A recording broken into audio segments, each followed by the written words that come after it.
Gravação iniciada, presidente. Não, a sua nem precisa, Fabiana, na verdade. Seria só o da Andréia, tá? E aí você pode... vamos reiniciar, então, a sessão do dia 16 de março, da segunda turma, da terceira Câmara e da primeira sessão, às 14 horas. Nós vamos fazer o julgamento do item 28, recorrente Copersul. E aí pode solicitar a entrada da patrona, a doutora Fernanda.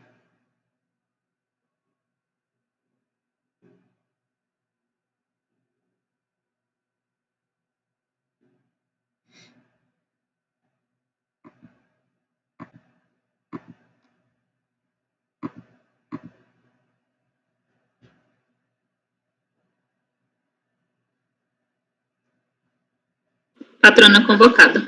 Tá, obrigado.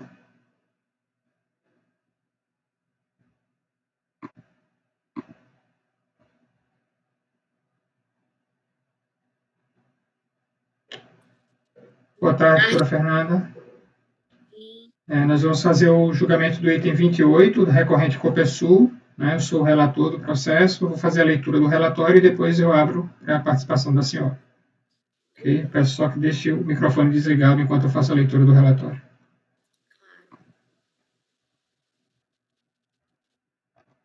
Trata-se de recurso voluntário, em relação à decisão que julgou parcialmente procedente a impugnação apresentada pelo sujeito passivo. O processo se originou de auto de infração para a exigência de imposto de renda retido na fonte em relação aos terceiro e quarto trimestres do ano calendário de 1997.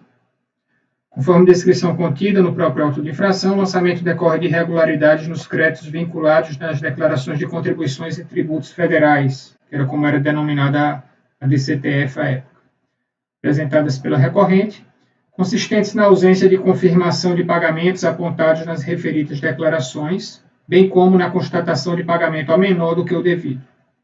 Cientificada do lançamento, a recorrente apresentou a impugnação de folhas, na qual sustentou a total improcedência do lançamento, apresentando justificativas para cada uma das inconsistências apontadas no documento de constituição do crédito tributário.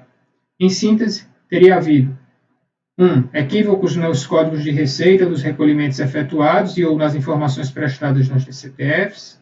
2. Pagamentos não considerados na apuração fiscal. 3. Não consideração de feriado no município onde se localiza a sede da empresa. E 4. Formação em seu nome de débitos, de terceiros. Desculpa. A impugnação foi complementada pelos documentos apresentados por meio da petição de folha 40. As alegações foram objeto de análise na unidade de origem, conforme folhas, contudo, a autoridade julgadora de primeira instância suscitou a necessidade de apreciação nos termos da nota técnica conjunta Corat-Cofis-Cosit número 32/2002, retornando os autos àquela unidade. Mediante intimação, a recorrente apresentou novos esclarecimentos e documentos comprobatórios de suas alegações. Se considerar que o caso não se enquadrava na situação prevista na referida nota técnica, o processo foi devolvido à apresentação dos julgadores administrativos de primeira instância, oportunidade em que foi proferida a decisão ora recorrida. A decisão aponta-se inicialmente que, no caso do imposto de renda retido na fonte, incidente sobre as importâncias pagas, entregues, empregadas ou remetidas a beneficiários residentes ou domiciliados no exterior, por fonte localizada no Brasil, a título de juros ou comissões, Código de Arrecadação 0481, responsabilidade pela retenção ou pagamento da fonte pagadora, cabendo à instituição financeira interveniente a obrigação de exigir a comprovação do pagamento do imposto. Foram acatadas algumas das alegações da recorrente e cancelada parte da exigência, 8.400 de 87.200. Em relação a outros débitos, foram apontadas as razões pelas quais se mantinha a exigência. Basicamente, recolhimentos invocados já alocados a outros débitos ou efetuados por terceiros, e rejeição da tese da responsabilidade da instituição financeira. Por fim, sobre os débitos informados em DCTF, reduziu-se, com base no artigo 112 do CTN, a multa de ofício aplicada ao patamar de 20%, correspondente à multa de mora. E ainda, cancelou-se a exigência de multa isolada por falta de pagamento da multa de mora em recolhimentos efetuados após o vencimento, dada a extinção da referida penalidade com a edição da medida provisória 303 de 2006 e a aplicação da retroatividade benigna. referida decisão recebeu a seguinte emenda, e aí eu transcrevo a emenda. Após a ciência do acordo, foi apresentado recurso voluntário, no qual defende-se a nulidade do lançamento pela impossibilidade de lavratura de autoinfração para exigência de débitos declarados em DCTF. 2. Repete-se as alegações de erro no preenchimento dos DARF e das DCTF. 3. Sustenta-se a impossibilidade de conversão automática de penalidade a objeto de lançamento. O presente processo administrativo foi inicialmente distribuído por sorteio ao conselheiro Rogério Aparecido Gil, sendo que, ante a extinção do seu mandato, houve a redistribuição também por sorteio a esse conselheiro, ao relatório. E aí a palavra está com a senhora, doutora, por até 15 minutos. Eu agradeço. Boa tarde a todos os conselheiros, senhor presidente, senhor relator. Como foi colocado, o processo é um processo bastante antigo, né? O recurso voluntário é datado de 2010. Trata-se de um auto de infração decorrente de auditoria interna, né, na antiga DCTF, que visa justamente exigir débitos de imposto de renda retido na fonte dos mais variados em relação às diversas operações. Como foi bem colocado, a decisão proferida pela DRJ cancelou multa de ofício, né, no valor de R$ 65.408,84. Também foi cancelada a exigência de imposto de renda retido na fonte no valor de R$ 8.474,01, relativos a débitos, né, de número 114.2707, no valor de R$ 1.622,54, parte do débito no valor de R$ 130.8729, correspondente a R$ 1.037, e o de número 130.8736, no valor de R$ 5.814, e também multa isolada no valor de R$ 8.452,64. Foi mantida, portanto, exigência de imposto de renda retido na fonte no valor de R$ 78.737,78, e que foi, na verdade, onerada pela imposição de uma multa, né, dessa vez não mais de ofício, mas de mora, que foi convertida por conta do julgamento ocorrido em primeira instância, de 20%, né, em substituição à multa de ofício que fora anteriormente lançada. Em suas razões recursais, a recorrente traz aos autos a questão relativa à nulidade da autuação fiscal, uma vez que todos os débitos que foram aqui debatidos, enfim, que foram objeto de autuação fiscal, são débitos que foram, obviamente, declarados em DCTF, né, conforme foi devidamente descrito pelos auditores fiscais, inclusive responsáveis pela autuação. Então, diante disso, seguindo, portanto, o rito previsto nos parágrafos 1º e 2º do Decreto-Lei 2124, haveria-se que, tratando-se de confissão de dívida, procedesse imediatamente a inscrição direta em dívida ativa, não havendo motivo algum para justificar o lançamento via auto de infração desses montantes.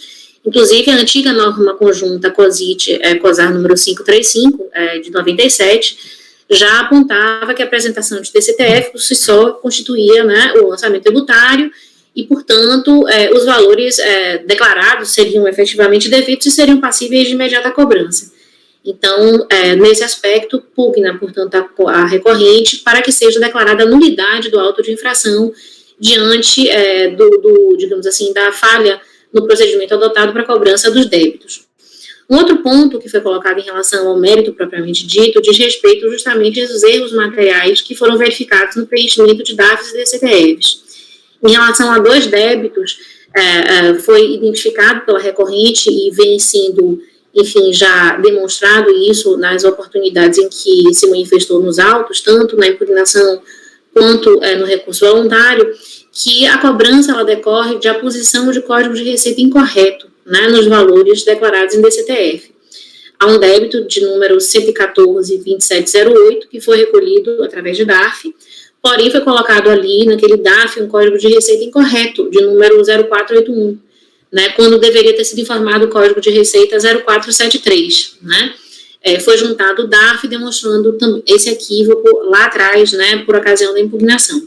Há também um débito de número 130.87.401, que também foi declarado em TCTF, se valendo do Código de Receita 0481, quando também seria correto o uso de um outro código, né, de receita, que é o 0473, tendo também sido apresentado o DARF, evidenciando essa falha. As DCTFs apresentadas pela empresa demonstram justamente, em relação ao primeiro débito no montante de R$ 3.576,38, que a recorrente informou na DCTF referente ao terceiro trimestre de 97 2 vezes, né, esse débito, ambas tendo como período de apuração o 5º dia de setembro de 97, porém com 2 códigos de receita distintos, né, quais sejam o 0473 e o 0481, né, enfim, que foi, conforme, documento juntado aos autos, que é o extrato, resumo geral de débitos e créditos da declaração, que foi juntado oportunamente às folhas 56 dos autos, né. Também, do mesmo modo, o débito no importe de R$ 5.685,28, apurado no dia 19 de dezembro de 97, no 19º dia de dezembro de 97, foi informado duplamente na DCTF, uma vez que o código de receita usado o 0473 e outra vez o 0481. Isso fica evidente na DCTF relativo ao 4º trimestre de 97, né, que foi também oportunamente juntado aos autos as folhas 59 e 63.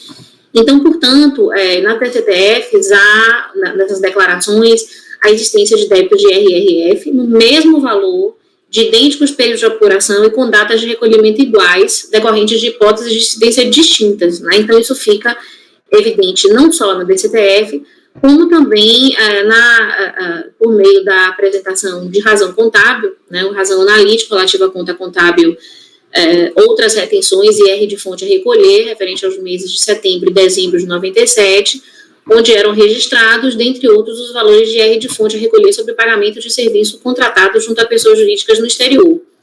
Então, em relação ao mês de setembro de 97, o razão demonstra um lançamento a crédito, correspondente a uma provisão, e outro a débito, correspondente ao recolhimento, ambos no dia 5 de setembro de 97, no valor de R$ 3.576,38, correspondente ao IR de fonte sobre uma fatura, né, referente ao Op Technical Services Billing.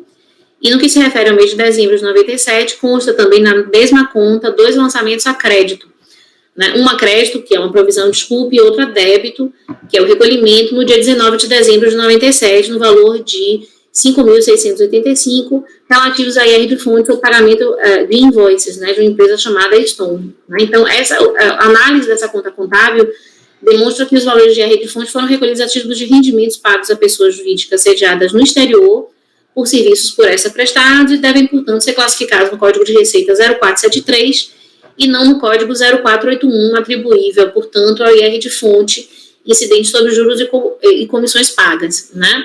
Então, houve, o segundo que alega recorrente, um erro, aconteceu apenas um fato gerador para cada operação, um no dia 5 de setembro de 97, né, e outro no dia 19 de dezembro de 97, enfim, relativos a empresas distintas, que também fica evidente da análise de outra conta contábil, chamada IR sobre financiamentos, onde eram contabilizados os valores pagos a título de IR de fonte incidentes sobre juros e comissões, né, onde não constam nesses meses, né, de setembro e dezembro, quaisquer lançamentos de imposto nesses valores aqui tratados, né.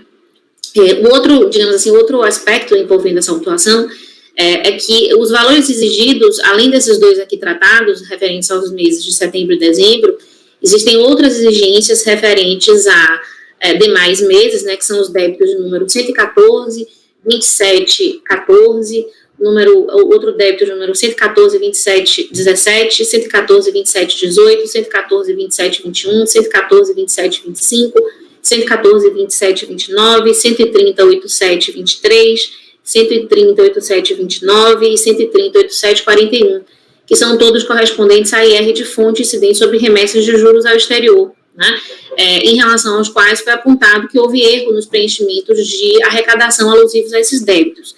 Tratando-se de operações não houve acatamento, né, em relação às alegações que foram suscitadas contra esses débitos, uma vez que foram apresentados os DARFs, enfim, de recolhimento, demonstrando, portanto, sua quitação, porém, esses DARFs não foram aceitos sob a alegação de que a responsabilidade pela retenção, declaração e pagamento desse IR de fonte, sobre esses valores remetidos ao exterior, seria da fonte pagadora, né? Então, não foram apresentados pelo contribuinte. E, nesse aspecto, no recurso voluntário, a recorrente alegou, explicando, portanto, que ela celebrou contratos de financiamento junto a instituições financeiras localizadas no exterior, com o objetivo de angariar recursos financeiros, né, tendo, portanto, nessa oportunidade, efetuado remessas a agentes financeiros autorizados pelo Banco Central para realizar câmbio em moeda estrangeira, que por conta desses ajustes, a recorrente remetia, né, os juros devidos às instituições financeiras sediadas no exterior, né, o que era feito, dentre outros, enfim, agentes, dentre outras instituições financeiras, pelo Lloyds Bank, que foi contratado, enfim, no período que foi, enfim, nesse período aqui abarcado pela autuação fiscal, justamente com o objetivo de efetivar o câmbio desses valores remetidos a esse título, né. Por conta disso, de acordo com o artigo 97, a linha A e artigo 100 do Decreto-Lei 5844 de 43, que tratava, portanto, de remessa de juros a residentes no exterior, havia, portanto, incidência de imposto de renda retido na fonte, porém, como esse IR de fonte tinha período de apuração diário, nos contratos que foram pactuados pela recorrente, foi indicado que o Lloyds Bank, que era a instituição financeira que intermediou essas operações, no período objeto da autuação, deveria fazer a cada remessa de juros posterior debitar o valor do imposto devido pela recorrente, né, bem como efetuar o pagamento automático do imposto devido por conta e ordem da antiga Copersul. Essa prática é uma prática bastante corriqueira, usual, nessas operações, enfim, envolvendo essas instituições financeiras, e por isso o Lloyds Bank fazia o cálculo e o recolhimento do IR de fonte sobre os valores que foram remetidos ao exterior, né? O que deveria ter sido feito em nome da recorrente, que foi justamente a remetente desses recursos, repassando para ela, portanto, o custo monetário correspondente a esses montantes. Portanto, os pagamentos de IR de fonte ao exterior de responsabilidade da recorrente foram previdenciados pelo Lloyds Bank, né, que operacionalizava a cada recolhimento esses valores e fazia, portanto, o repasse dos encargos financeiros correspondentes. No entanto, nessas operações, se fez constar os dados do próprio Lloyds Bank nos documentos destinados à identificação do contribuinte, né, o número de registro perante o Cadastro Nacional de Pessoa Jurídica, o CNPJ, fez constar, portanto, os dados da própria instituição financeira, e não a Braskem, que é a Copersul, sucedida atualmente pela Braskem, que foi a real, digamos assim, contribuinte desse imposto, que arcou com os custos, enfim, dessa operação. Então, vem aqui a recorrente pugnar para que sejam acatados esses documentos diante desses esclarecimentos aqui prestados, referentes à natureza dessa operação. Por fim, a recorrente também vem pugnar para que não seja acatada a conversão dessa multa, né, que havia sido lançada originalmente, que é a multa de ofício de 75%, para a multa de 20% de mora, diante do suposto, da suposta possibilidade de conversão dessa multa, de modificação do lançamento original, considerando que esses débitos haviam sido declarados em DCTF. Nesse aspecto, aqui a recorrente recorre ao princípio da imodificabilidade do lançamento, pugnando para que essa multa seja cancelada na hipótese de serem mantidos os débitos, uma vez que não haveria que se mudar no meio do caminho, digamos assim, no percurso, né, desse processo, os valores correspondentes às multas, uma vez que não seria dado aos órgãos julgadores esse condão, né, essa atribuição. Então, com essas considerações, eu agradeço a atenção dos senhores e peço para que o recurso voluntário seja integralmente provido, para que seja, finalmente, enfim, exonerado o restante do débito mantido após julgamento da DRJ. Obrigada. Obrigado, doutora. Algum questionamento? Não? Então, passa ao voto. Em relação à admissibilidade do recurso, o recurso é tempestivo, preenche todos os requisitos de admissibilidade, então eu tomo conhecimento. Há uma preliminar de nulidade. Né? Preliminarmente, a recorrente argue a nulidade do lançamento sob o fundamento de que, como os débitos nele exigidos foram objetos de declaração em DCTF, deveriam apenas ser cobrados em conformidade com o artigo 5º, parágrafos 1º e 2º do Decreto-Lei 2124 de 84. O tema foi magistralmente abordado pela conselheira Adeli Pereira Bessa em declaração de voto apresentada no acórdão 91.01004.674 de janeiro de 2020, conforme transcrição a seguir, que adoto como minhas próprias fundamentações. Tá? Então, é um longo arrazoado aí que a conselheira Adeli faz, trazendo o histórico acerca da possibilidade desse lançamento que houve em um determinado período, quando houve a modificação das informações prestadas na DCTF. Então, por meio da Instrução Normativa 73, de 96, né, havia ali a delimitação dos valores das parcelas que extinguiam os débitos que precisavam ser detalhadas na DCTF. E aí ela informa, nesse novo contexto, no final da página 6, tá? Nesse novo contexto, apenas os saldos a pagar informados em DCTF eram encaminhados para imediata inscrição em dívida ativa. Os débitos vinculados a créditos representativos de extinção ou suspensão da exigibilidade deveriam ser analisados em auditoria interna e somente, se não confirmados, cobrados. E aí depois tem a instrução 45, que disciplina justamente esse procedimento de auditoria interna.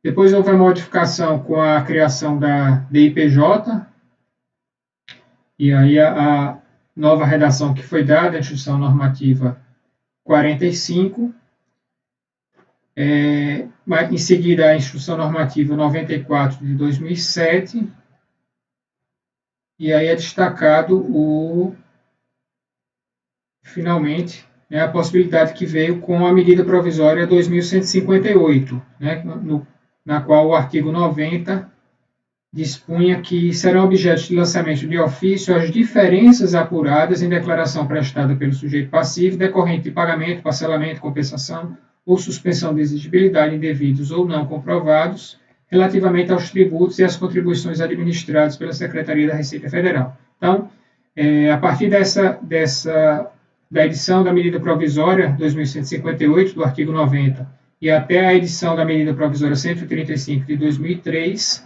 havia esse procedimento, a previsão legal para o lançamento de ofício em relação a essas parcelas não confirmadas. Tá? Então, faço esse histórico aí. E aí eu concluo. Constata-se, portanto, que havia previsão legal para a lavratura de auto de infração em relação aos valores vinculados em DCTF e não confirmados em procedimento de auditoria interna da referida declaração. A matéria foi ainda objeto da solução de consulta interna COSIT número 3 de 2004, na qual se conclui que os lançamentos que foram efetuados com base no artigo 90 da medida provisória 2158, no período compreendido entre a edição da MP 2158 e MP 135, assim como eventuais impugnações ou recursos tempestivos apresentados pelo sujeito passivo no curso do processo administrativo fiscal, constituem-se atos perfeitos, segundo a norma vigente, a data em que foram elaborados, devendo ser apreciados pelas instâncias julgadoras administrativas previstas para o processo administrativo fiscal. Há uma referência da recorrente à norma conjunta 535 de 97, que não altera o acima exposto, já que se trata de ato normativo anterior à legislação que ampara o lançamento. De outra parte, é descabido se falar em nulidade do lançamento, já que preenchidos todos os requisitos materiais e formais exigidos na legislação e ausente qualquer das hipóteses tratadas no artigo 59 do Decreto 70.235. E aí eu trago uma decisão da terceira turma da Câmara Superior, agora de fevereiro de 2020, que conclui no mesmo seguinte. Então, pelo exposto, voto por rejeitar a preliminar de nulidade do lançamento. Alguma divergência? Vamos continuar. Então, dos erros alegados pela recorrente. Desde a impugnação, a recorrente sustenta que as divergências apontadas no lançamento de ofício derivariam de equívocos cometidos, seja nas informações dos débitos nas DCTFs, seja nos DARFs utilizados para a extinção dos débitos declarados. Passemos, então, à apreciação dos elementos de prova constantes dos autos, em cotejo com as análises já realizadas e as alegações da recorrente. E aí eu vou dividir em dois grupos essa análise. Então, em primeiro lugar, são dois débitos apenas, os débitos 114.2708 e 13.08741.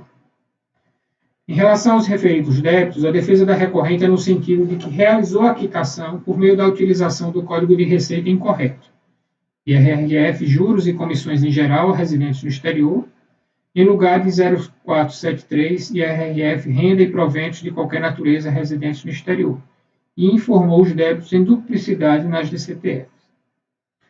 Na decisão recorrida, a alegação foi rejeitada, já que o pagamento invocado estaria totalmente alocado a débito com todas as características discriminadas no DARF, e não teriam sido apresentados documentos comprobatórios da declaração em duplicidade do débito. Com recurso voluntário, a recorrente sustenta que A existência de débitos do IRRF do mesmo exato valor, de idênticos períodos de apuração e com datas de recolhimentos iguais, decorrentes de hipóteses de incidências distintas, se mostra improvável. Ora, conquanto seja pouco provável a existência de dois débitos distintos nas referidas circunstâncias, não há impossibilidade de que isto ocorra. É plenamente possível a segregação de um determinado contrato em partes de naturezas distintas, mas com iguais remunerações. Recai, pois, sobre o sujeito passivo o ônus de comprovar, por meio de documentação hábil e idônea, que os dois débitos por ele próprio confessados se referem a apenas um valor devido. A recorrente apresenta às folhas 300 e 301 planilha que supostamente reflete o razão contábil da conta outras retenções e IRRF a recolher, referente ao período de setembro de 2007. Ali, observa-se um lançamento datado de 5 de setembro de 97 no valor de R$ 3.576,38. Apresenta ainda as folhas 312 a 304 cópia de folha do livro Razão, na qual se verifica o registro do citado lançamento contábil. De semelhante modo, as folhas 305 a 307 é apresentada a planilha que supostamente reflete o razão contábil da mesma conta, referente ao período de dezembro de 97. Nela, observa-se um lançamento datado de 19 de dezembro no valor de R$ 5.685,28. Foi apresentada ainda as folhas 308 e 310, cópia parcialmente ilegível de folha do livro diário, na qual se verifica o registro do citado lançamento contábil. Por fim, as folhas 311 a 313 é apresentado razão acumulado da conta contábil IR sobre financiamentos, GS Plan, na qual não se verifica qualquer lançamento nas datas e valores acima apontados.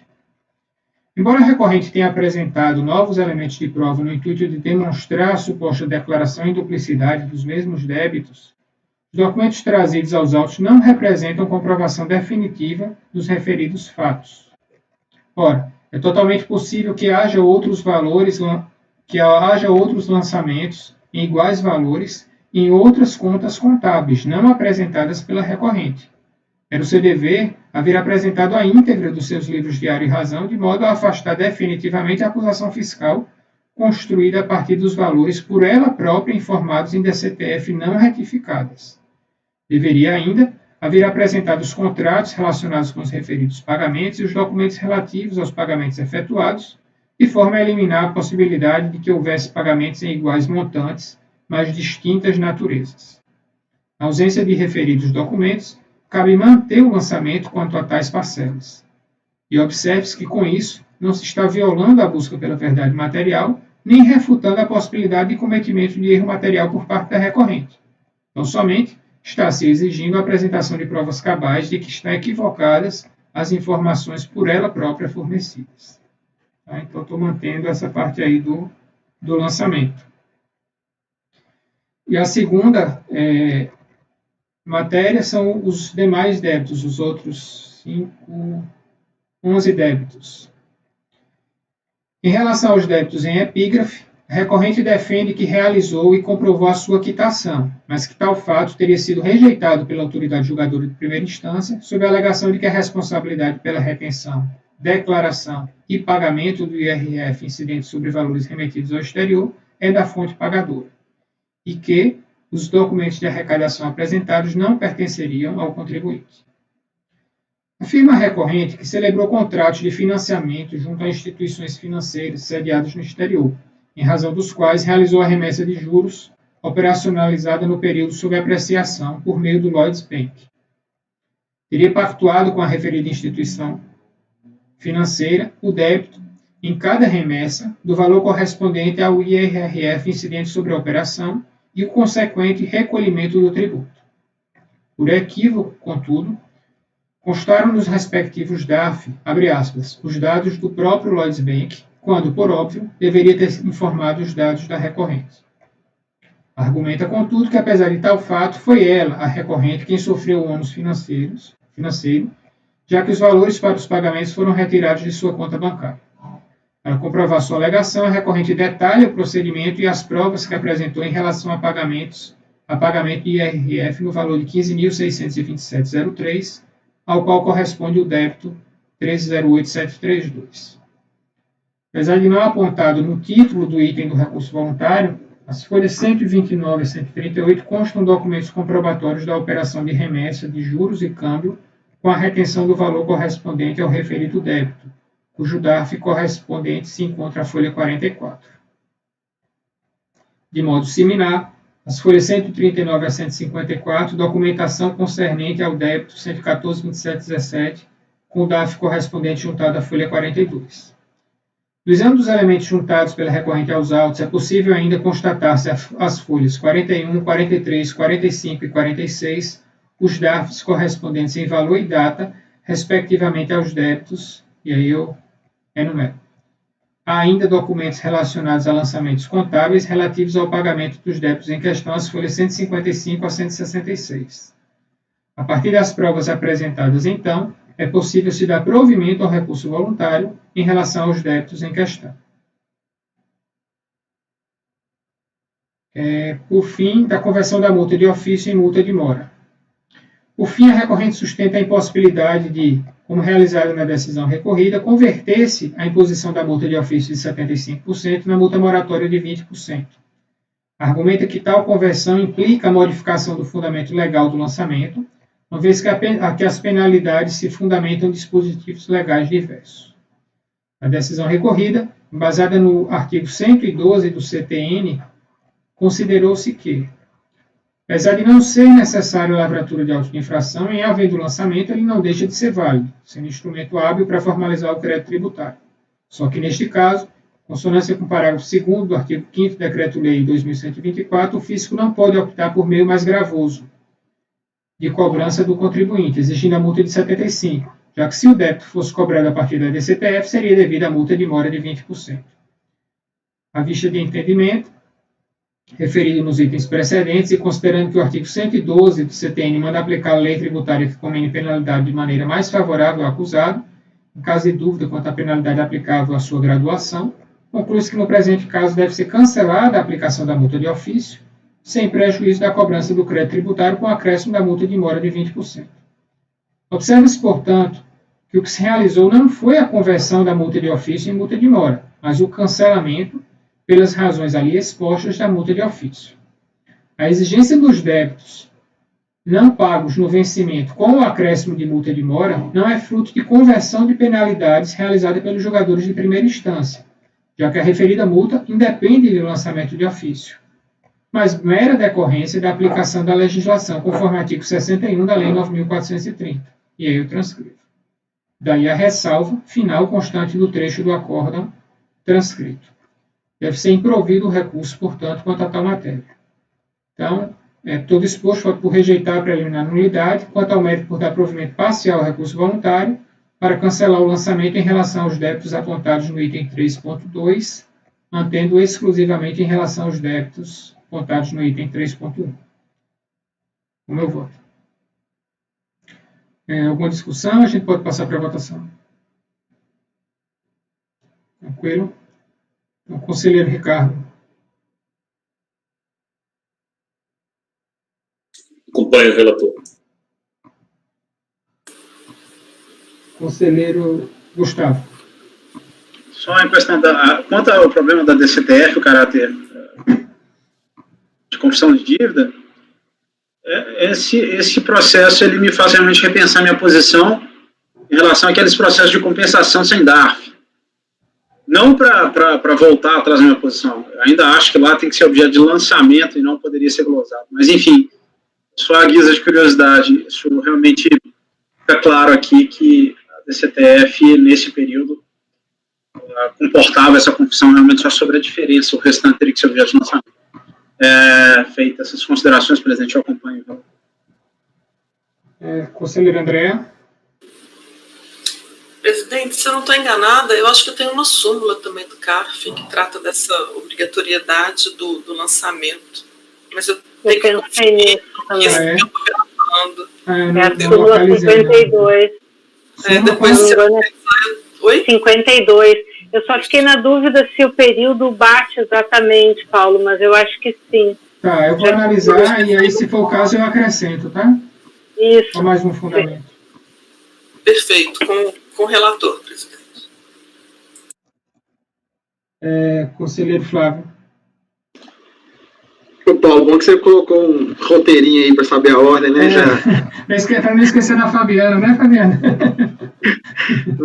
Presidente, eu acompanho aqui o seu voto. Eu só faria uma sugestão, pode parecer perfumaria, mas aqui na conclusão, você coloca assim, mantendo exclusivamente em relação aos débitos tal e tal. Sei lá, eu colocaria mantendo o lançamento, eu repetiria o lançamento aí para não gerar embargos, para não gerar discussão. Ok. Mas é perfumaria, tá? Tranquilo. Mas eu acompanho. Acolhida a sugestão. Conselheiro Cleilson. Presidente, também acompanho o seu voto. Conselheiro Sérgio.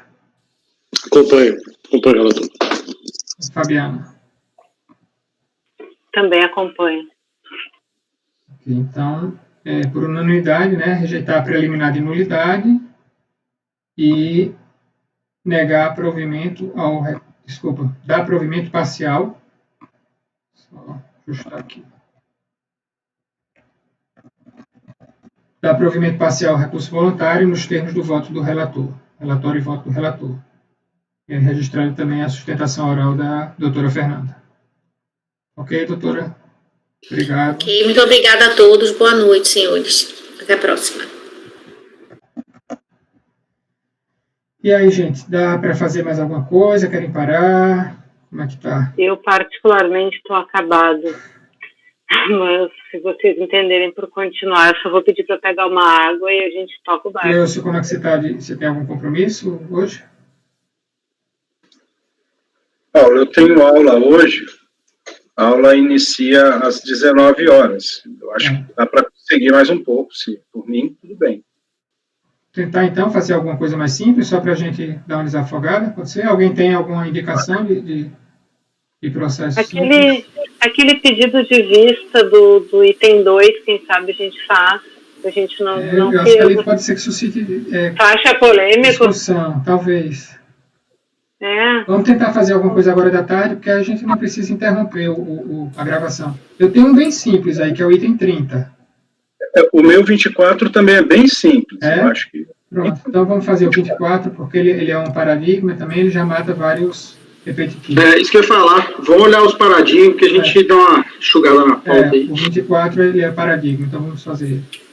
Presidente, só pedir mais uma vez, se quer falar de 5 minutinhos, ou só um tempinho para eu ir ao banheiro.